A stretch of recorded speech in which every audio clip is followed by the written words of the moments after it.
Bienvenidos, un nuevo episodio de El Paper de la Semana, Investigaciones para Entender el Mundo. Yo soy Daniel Jacobo y como en cada episodio te traigo un paper que dará que hablar. El día de hoy vamos a conversar sobre el paper El concepto de multilingüismo desde una perspectiva intercultural, el caso del País Vasco y Perú. Y para eso te voy a dar más o menos un resumen de lo que trata el paper para luego ya dar pase a mi invitado de lujo el día de hoy. Este artículo analiza el multilingüismo desde una perspectiva intercultural, centrándose en las dimensiones políticas, culturales y sociales que moldean el uso y la revitalización de la lengua.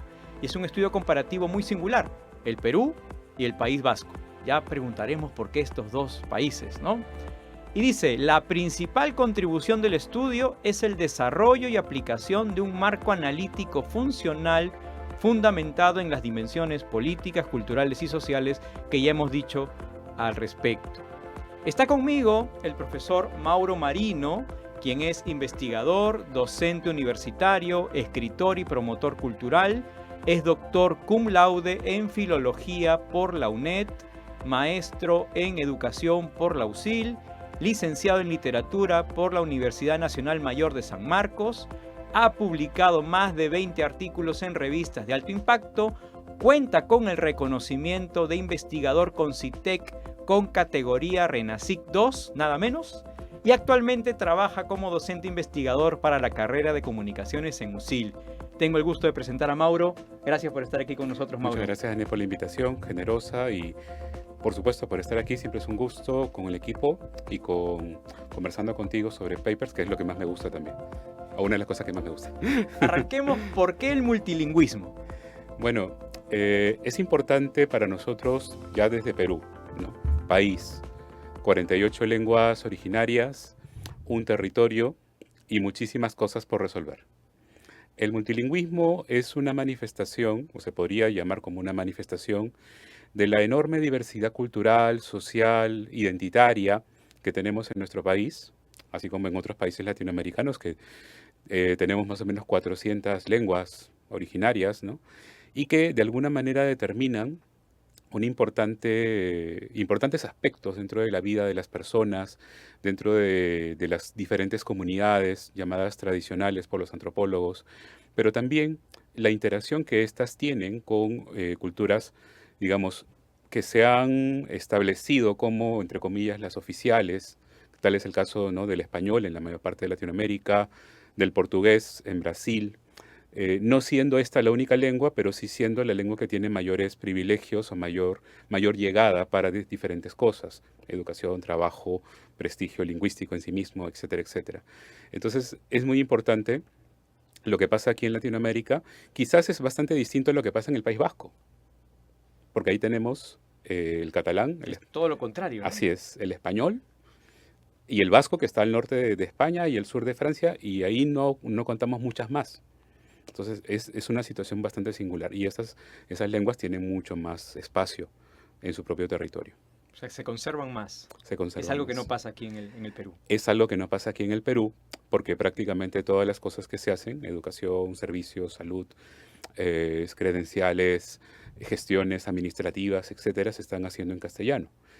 Con la salvedad de que en algunas políticas tomadas por el Ministerio de Cultura y Educación están tratando de promover una revitalización lingüística y una participación ciudadana real para personas que hablan una lengua originaria. Muy bien, Mauro. Con esto ya tenemos un panorama del porqué del paper. Y contigo vamos a inaugurar una nueva secuencia aquí en el paper de la semana. Como todos saben, este paper de la semana es un podcast que se produce en USIL. Y en USIL, nuestros alumnos son los que están detrás de esta pantalla y los que hacen toda la producción. estamos trabajando con Diana Matos. Ella es alumna de la carrera, está a cargo de la producción del podcast y tiene una pregunta para nuestro invitado. Así que adelante, Diana, te escuchamos. ¿Por qué este modelo explica que el Perú no logra los mismos resultados que el País Vasco a pesar de tener las leyes similares? Básicamente, como has escuchado, Mauro, ¿por qué nosotros tenemos esta distinción frente al País Vasco, ¿no? A pesar de tener leyes similares? ¿Por qué el Perú tiene una realidad y los vascos tienen otra? Bueno, es una función estructural. El País Vasco, y eso me lo contó Yolanda Ruiz de Sarobe, que es la coautora, tiene una lengua que aparentemente no tiene una lengua antecesora. Como tú sabes, nosotros venimos del indoeuropeo, y el indoeuropeo luego genera el griego, luego del griego sale el latín. Bueno, hay cierta interacción, hay cierta relación, pero el 75% del castellano viene del latín y del griego. Lo demás ya es un poco la interacción con otras culturas, la hegemonía del inglés, etc. Y en el caso del vasco, ellos solamente tienen una estructura unitaria, singular, ¿no? Muy particular, la cual ellos observaron que se estaba perdiendo en su momento, en los 80s, 90s. Automáticamente tomaron las riendas del asunto, lo consideraron una política pública estructural. Que es una de las primeras dimensiones que tú señalas en el paper, la Así política. es, la política. Entonces, Yolanda Ruiz no aprendió vasco en su niñez, siendo ya catedrática de la universidad y tal. Pero sus hijas en este caso, ¿no? Sí que aprendieron vasco en el colegio, primaria, secundaria, y el vasco es una lengua extendida por toda la región, ¿no? El sur de Francia, el norte de España. O sea, ahí podemos decir que la política pública hizo que de una generación a otra ya se aprenda desde el colegio el idioma que quieren defender. Exactamente. Entonces, normalmente en el País Vasco vas a tener gente hablando vasco y hablando español. En nuestro país, nosotros tenemos una educación prioritariamente en castellano. Hay algunos colegios que han promovido lo que llamamos la educación intercultural bilingüe, en la que se aprovecha los saberes de ambas lenguas, del castellano y de la lengua originaria, ¿no? sea quechua, shipibo, aymara, xaninca, etc. Y se trata de trabajar con docentes que tengan esos dominios, ¿no? Que sean prioritariamente de la lengua originaria, que hayan aprendido el castellano, que estudien a través de becas, de un programa de becas, ¿no? Y que tengan a bien no solamente el hecho de enseñar en ambas lenguas, sino que los estudiantes revaloren su lengua originaria, la cual, como seguramente hemos conversado antes, sufren de una estigmatización, ¿no? En muchos hogares, y eso lo conversaba con una alumna ahora a las 7 de la mañana, en su casa hablan quechua. Su mamá, su abuela, toda la generación anterior habla quechua. Pero a ella no le enseñan el quechua. Y tampoco tiene dónde aprenderlo. Y tampoco tiene dónde aprenderlo, porque no es parte de un currículum universitario regular, salvo que estudias lingüística, que estudias literatura, y eso que es, te darán 1 o 2 cursos, pero tampoco te vuelves un especialista a menos que lo estudies aparte. Eso es una política estructural, ¿no? Y es justamente un nivel de inversión significativo, una forma también, ahí entra lo social, una forma de ver la lengua, no solamente como un constructo, como un código, sino también como una acumulación de saberes, con mecanismos identitarios, con elementos que van a interactuar con el ser. Cuando cada persona se ve al espejo y dice, ¿quién soy? ¿De dónde vengo? La lengua, las características, ¿no? Los fenotipos y todos los elementos que están vinculados forman parte de. Entonces, al restarte la lengua, te restan una parte, una sección de tu ser. Y eso, además de todos los saberes acumulados a través de esa lengua, que no son iguales a una traducción. Justamente, creo que Diana tiene una segunda pregunta que tiene que ver con esto que acabas de decir. Adelante, Diana, te escuchamos. ¿Cuál es el motor que hace que una lengua empiece a crecer de nuevo en una sociedad moderna? Hablaba del motor, o cuál sería ese motor que hace que una lengua empiece a crecer de nuevo. Ujú. Tendríamos que hacer un motor para el quechua, para el aymara, para el chivivo conibo, etcétera. Sí, efectivamente, es importante que esto sea multisectorial, por eso entra la parte política, social, cultural, etcétera. Entonces, un contraejemplo de lo que estábamos hablando en el Perú es el caso de la comunidad Shipibo en Cantagallo. Yo tengo un paper sobre ello, espero que salga pronto, Y algún que día. luego te tengamos aquí. Exacto. Entonces, una cosa que encontré que me pareció muy interesante es que había una investigación que señalaba que cuando la comunidad Shipibo se mudó a Cantagallo, no todos, pero sí una importante cantidad de personas, familias, se mudaron en el 2000 a Cantagallo, ellos tenían un prestigio lingüístico sobre su propia lengua originaria bastante bajo. Digamos que el nivel de aceptación estaba entre el 30 y el 40%. Y conforme pasaron los años, pasaron 4, 5, 6 años, a pesar de no estar, digamos, en una situación, digamos, ideal, porque están viviendo en Lima, con todas las dificultades e incomodidades que significa vivir en una zona arenosa, sin servicios básicos, en medio de la capital, sin contar pues que el hecho de que ya no pueden cultivar tierras allí, ¿no? Sino que se dedican principalmente a la artesanía y al comercio, mantuvieron ellos sus actividades culturales, sus costumbres, sus danzas, sus tejidos, sus cerámicos. Y entonces, ¿qué pasó? Que después de 5 años hicieron la misma medición y el prestigio lingüístico había ascendido a más del 60%. Ah, muy interesante. Ujú. Entonces, ¿qué pasó ahí? La comunidad se encargó de revalorar, revitalizar su lengua, darle el lugar que se merece y vincularla con todo el acervo, ¿no? Con todo el espectro cultural que hay alrededor de. O sea, me quieres decir que si la política, no hay una política del Estado al respecto, Ujú. la comunidad misma se puede agrupar, se puede organizar y hacer algo por su lengua. Esa es una forma, es una estrategia.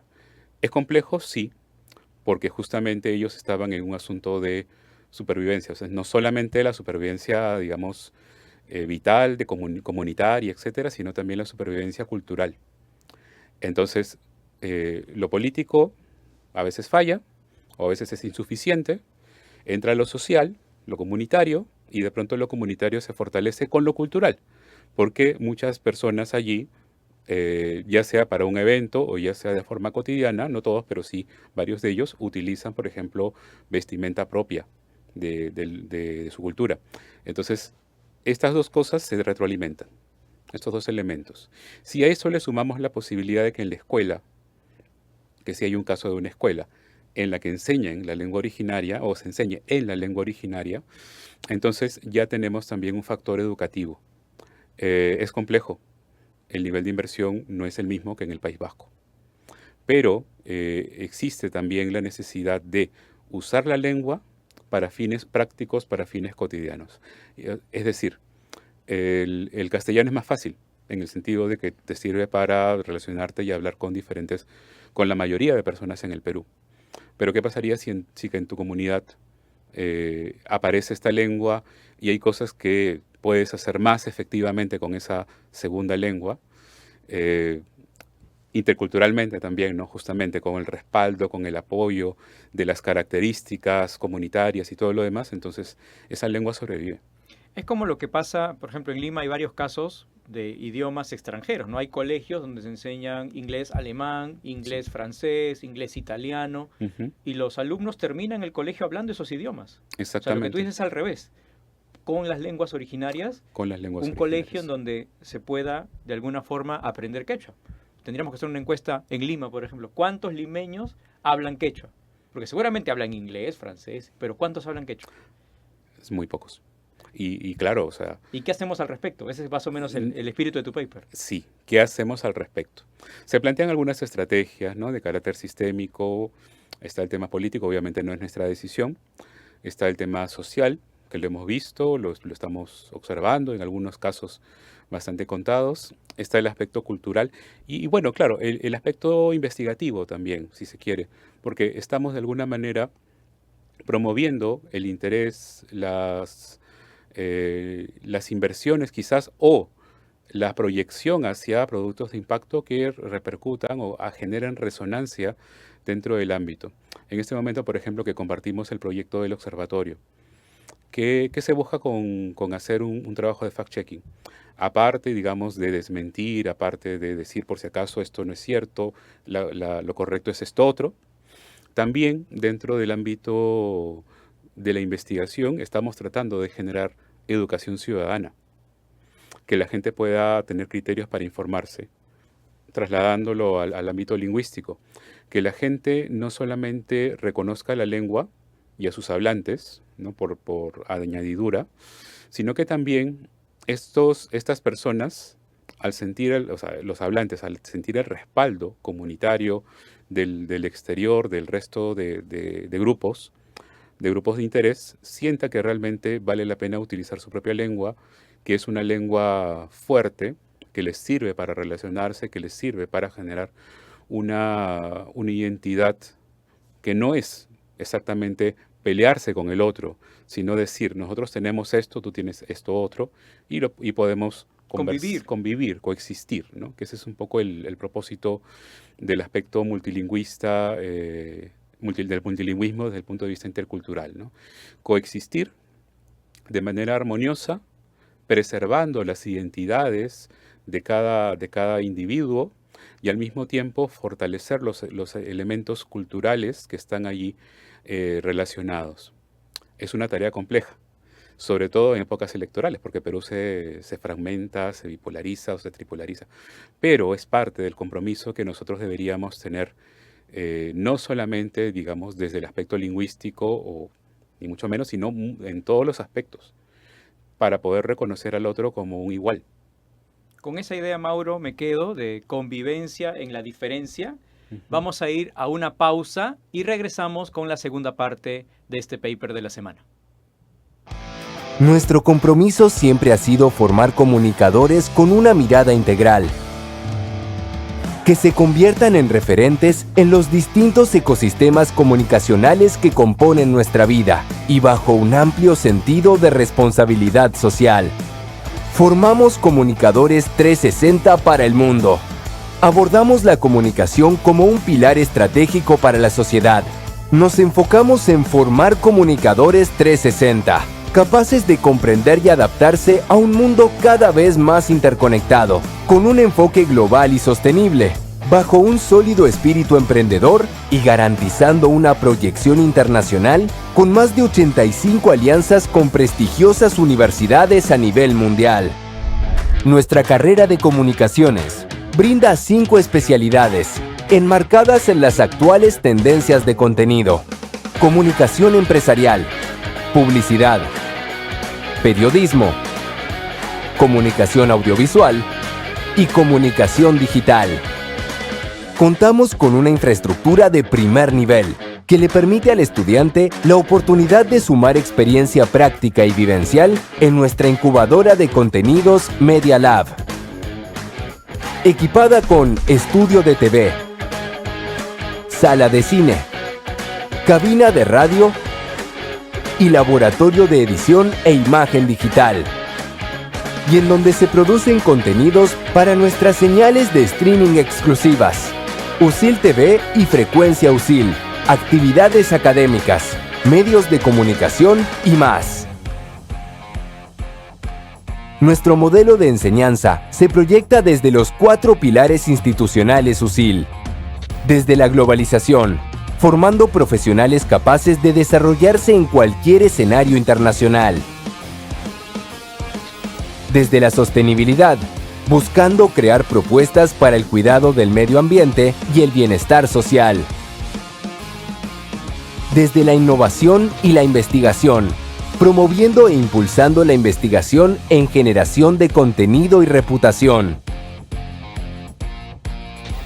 Y desde el emprendimiento, proponiendo nuevos modelos de negocio centrados en el mundo digital. La buena comunicación debe entenderse como un bien común entre los ciudadanos, las organizaciones y la sociedad en su conjunto, siempre de la mano de la verdad, la ética y el compromiso, base fundamental de la formación de nuestros comunicadores USIL, tu puente al mundo. Regresamos a esta segunda parte del paper de la semana. Estoy conversando con el doctor Mauro Marino sobre su paper acerca del multilingüismo. Me gustaría en esta parte del programa ver un poco el detrás de cámaras del paper, ¿no? Lo que hay detrás. ¿Cómo tomaste contacto con la realidad del País Vasco? Si nos puedes comentar un poquito al respecto. Bueno, sabía menos del País Vasco que lo que casi una persona promedio.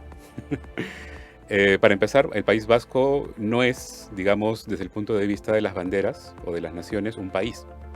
Sin embargo, sí es una cultura totalmente extendida, desarrollada entre dos territorios que son el sur de Francia y el norte de España.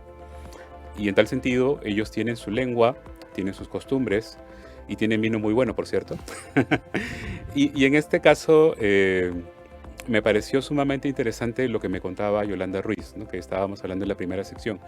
El hecho de que ellos tienen una lengua que no parece tener un origen indoeuropeo, que no parece tener un origen griego o latín, sino que es una lengua surgida, quizás, ¿no? Algunos hablan de manera legendaria de extraterrestres, de seres antediluvianos y todo, pero finalmente es una lengua muy singular, es muy característica, que tiene rasgos también vinculados con la parte norte de Europa, ¿no? Más que la parte mediterránea.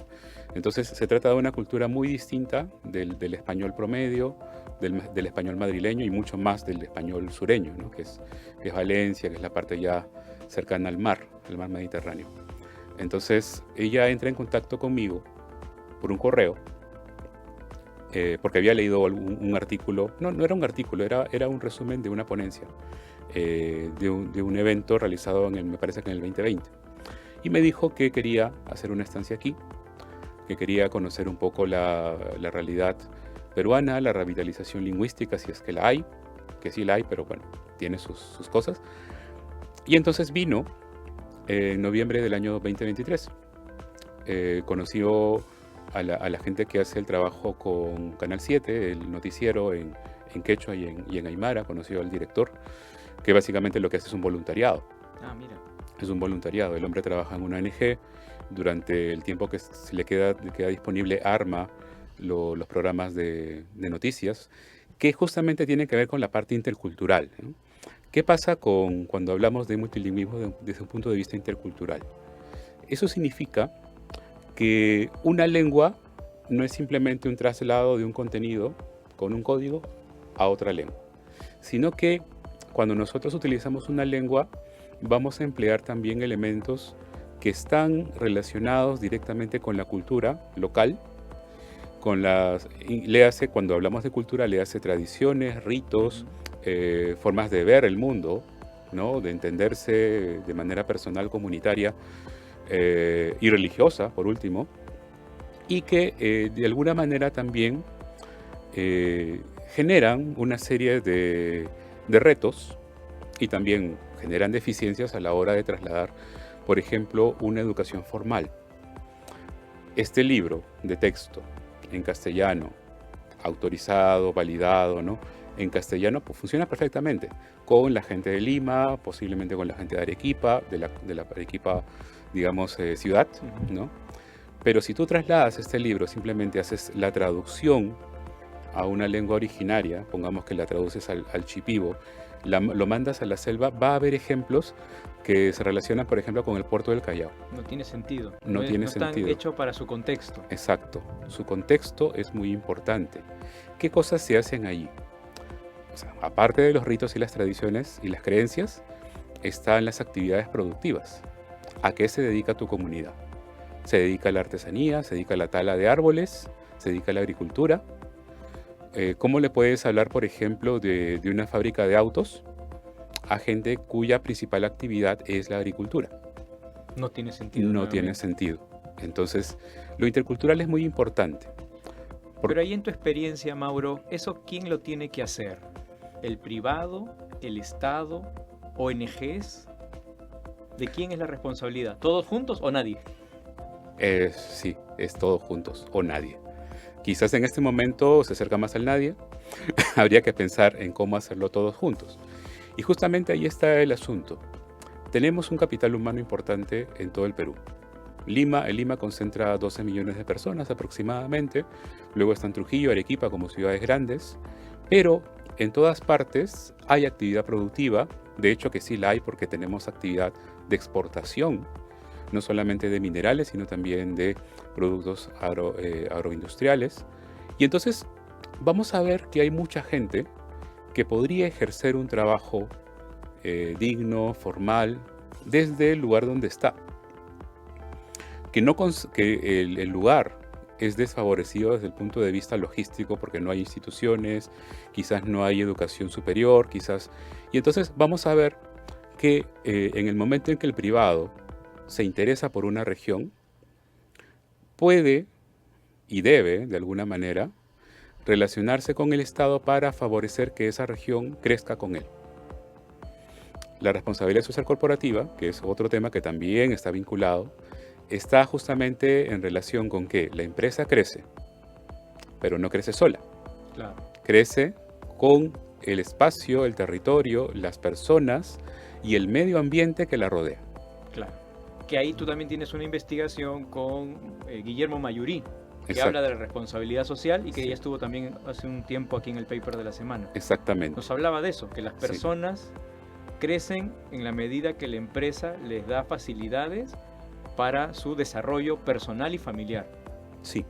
Va un poco en la línea de lo que me dices. Va un poco en la línea porque justamente es quizás más difícil traer un personal que vive en otro lugar como Lima, por ejemplo, llevarlo a Cerro de Pasco para trabajar en una mina. De repente hay gente que puede pensar que un salario en una mina es atractivo, pero no son los únicos candidateables. Claro. O sea, si tú trabajas con gente que está viviendo allí, que sabe, que tiene ya un estilo de vida, que tiene alojamiento, tiene residencia, y tiene a una empresa grande que le puede dar un trabajo formal, ¿no? Junto con servicios educativos, quizás la empresa misma dentro del canon minero podría ayudar y capacitar a los gobiernos regionales para que puedan, por ejemplo, colocar servicios que no se tienen en este momento y que pueden ayudar a favorecer no solamente a la familia o la comunidad, sino también a la propia empresa, porque el personal tiene mejor calidad de vida, está mejor capacitado, esta persona puede de alguna manera también transmitir parte de su acervo, ¿no? Sus saberes a los otros espacios. Y entonces, ¿qué es lo que vemos? Vemos una relación en la que justamente, ¿no? Crecemos con el otro, reconocemos al otro, nos reconocemos a nosotros mismos y podemos generar un espacio armonioso y productivo. Entonces, Estado, empresa, comunidad y obviamente también disposición, porque eso requiere de una enorme cantidad de esfuerzo y de recursos comunicacionales. Ya hemos visto que no es solamente trasladar un libro de un espacio a otro, es trasladar una realidad. Claro. ¿No? Con Entonces, el contexto de ese lugar para Sí. que la gente entienda y entienda a partir de los ejemplos cotidianos de su vida, de su cosmovisión. Qué interesante lo que nos dices. Justamente quería hacerte una pregunta al respecto. Tú hablas dentro del paper, los hallazgos subrayan la necesidad de estrategias coherentes y alineadas a las realidades locales Ujú. y un compromiso intercultural a largo plazo con la diversidad lingüística. ¿Qué tan lejos estamos hoy de ese, digamos, anhelo? Me temo que muchas cosas se están disponiendo para que estemos más lejos. Más lejos todavía. Sí. Y lo recordamos cada 5 años. Cuando hay elecciones, sí tenemos un país dividido. Y gran parte de esa división es justamente no comprendernos mutuamente, recíprocamente. O sea, vamos a decir, en este momento tu medio de informativo es digital. Tú te informas por un diario, te informas por un canal de una red social que es oficial o por lo menos es coherente con las ideas que plantea. Y desconocemos mucho de lo que pasa lejos, Claro. de lo que pasa en otro espacio. Y al mismo tiempo, el que está lejos de nosotros, él nos ve mucho más lejos todavía. Porque no está usando los medios que nosotros usamos, no tiene nuestras características y nos ve como extraños y posiblemente como personas que estamos para quitar cosas más que para ofrecerlas. ¿Y qué sucede? Que la transmisión de la información se hace mucho boca a boca. Pero si tú comienzas a dialogar, a trabajar, a formarte mutuamente con el otro, el que está lejos, puedes generar una mejor comunicación. Hay investigaciones, y esto tiene que ver justamente con lo que estábamos haciendo hace poco y vamos a seguir haciendo con el observatorio, que señalan que cuando una persona da un vocablo, o sea, yo te digo un vocablo que puede ser ofensivo, automáticamente tú vas a generar una serie de mecanismos de reacción, Claro. de respuesta. Y esa respuesta tú la vas a dar porque te sientes atacado. Entonces, al momento de sentirte atacado, me vas a devolver el insulto quizás, o la agresión va a ser más fuerte. Peor todavía, claro. Sí, y entonces yo mismo o sea, yo te activé, ahora tú me vas a activar a mí y el nivel de... Y un círculo vicioso interminable. Exactamente. Y ese es el problema, que muchas veces lo que recibimos nosotros provoca un mayor nivel un bucle, digamos, de agresividad, de incomprensión, de violencia, porque en ese momento que se activan los mecanismos ya no razonamos. Claro. Y ese no razonamiento impide que haya diálogo, impide que haya comunicación y por lo tanto se genera una mayor distancia. Todas las personas, todos, aquí, allá, en donde sea, tenemos esa debilidad que forma parte de nuestras características biológicas y que son apeladas constantemente. O sea, constantemente, así como un chico que está en TikTok 5 o 6 horas, malográndose la química cerebral, activando dopamina barata, también las personas cuando comenzamos a tener o a sentirnos identificados con una ideología, con unas características, empezamos a descartar las otras, y si es más, sentimos que estas otras ideologías, estas otras características, estas otras personas empiezan a aparecer cerca de nosotros, nos sentimos invadidos. No debería ser así. Claro. Entonces ese concepto de unidad, de estar juntos en las diferencias, es difícil de lograr bajo ese panorama. Bajo ese panorama sí, y muchos se dedican, algunos medios, a potenciar esa polarización. Sí, pues, es verdad. Sí.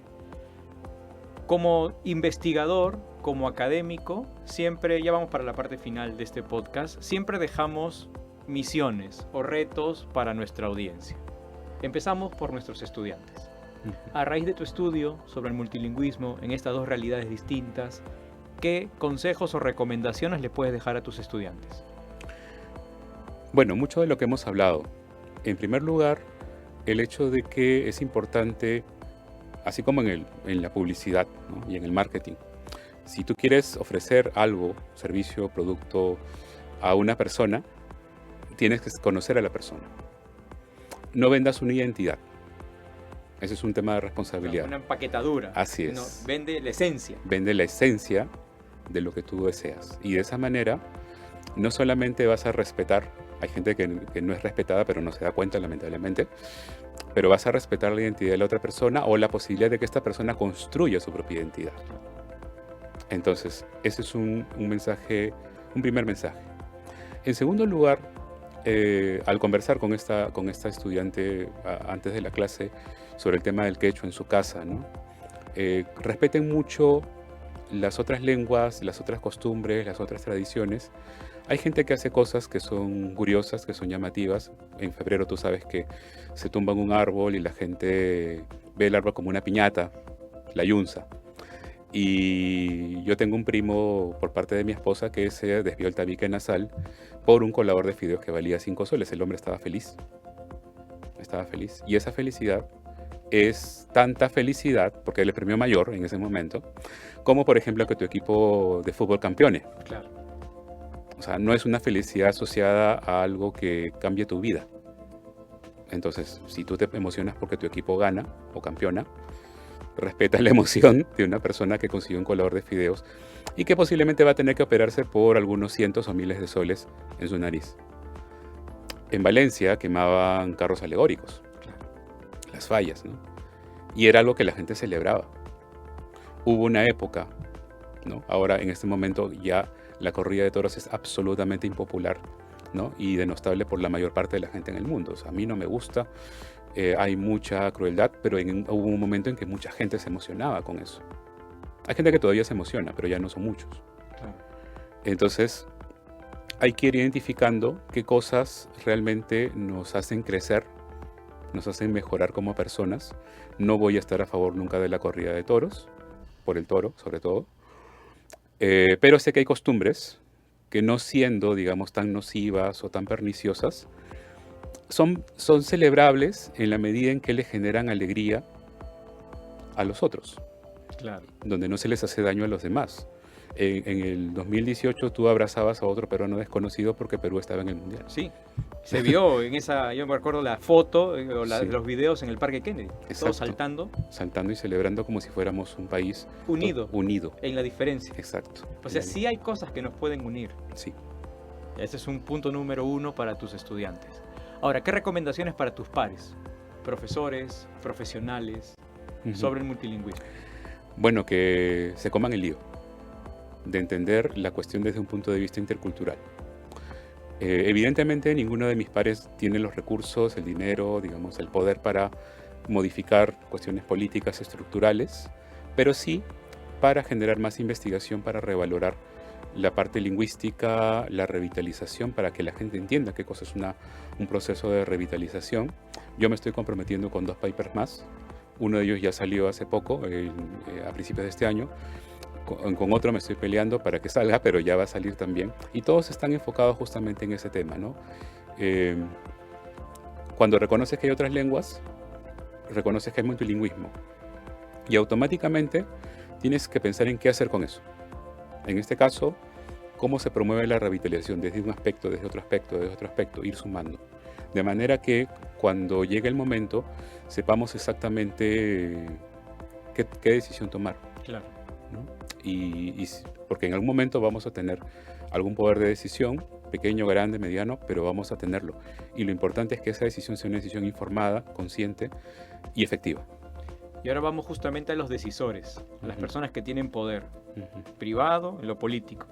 A la luz de tu investigación, ¿qué tenemos que hacer con ellos? ¿O qué le recomiendas a ellos? Bueno, en primer lugar, que no dividan, que unan, que optimicen, pero que optimicen humanamente, ¿no? Es decir, que tengan la posibilidad y promuevan una auténtica responsabilidad social, corporativa, política, ¿no? Comunitaria, porque son todos tienen que estar dentro de este trabajo, y que puedan leer artículos científicos, reportes, divulgación científica, como el caso del podcast, que es sumamente valioso.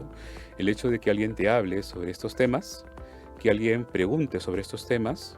Muchas gracias, Diana, también, por supuesto. Y que podamos tener esa posibilidad de apertura ante ideas que requieren de cierto nivel de esfuerzo, ¿no? Que no veamos solamente lo rápido, lo del día a día, lo fácil, Claro, eso es lo efímero, se va. lo efímero. Lo que Sí. queda es lo profundo. Exactamente, porque cuando uno trabaja solamente en lo efímero, termina el día y se queda vacío, o se queda lleno de cosas que no son productivas. En cambio, si tú trabajas en profundidad a largo plazo, vas observando panoramas, vas observando horizontes, vas observando luces. Y en el peor de los casos, por lo menos ya sabes a dónde no ir. Claro, de acuerdo, ¿no? Sí. Gracias, Mauro, por esta interesantísima conversación. Sabes que siempre es bienvenido aquí al paper de la semana. Muchísimas gracias. Tenemos muchos papers de los que hablar, más de 20 papers Mauro ha publicado, así que seguramente ya estará con nosotros en un siguiente episodio. Te agradezco, Mauro, de todo corazón tu presencia aquí en el paper de la semana, y hemos llegado a la parte final. Conmigo será hasta un próximo episodio con una investigación interesantísima para conversar. Hasta la próxima.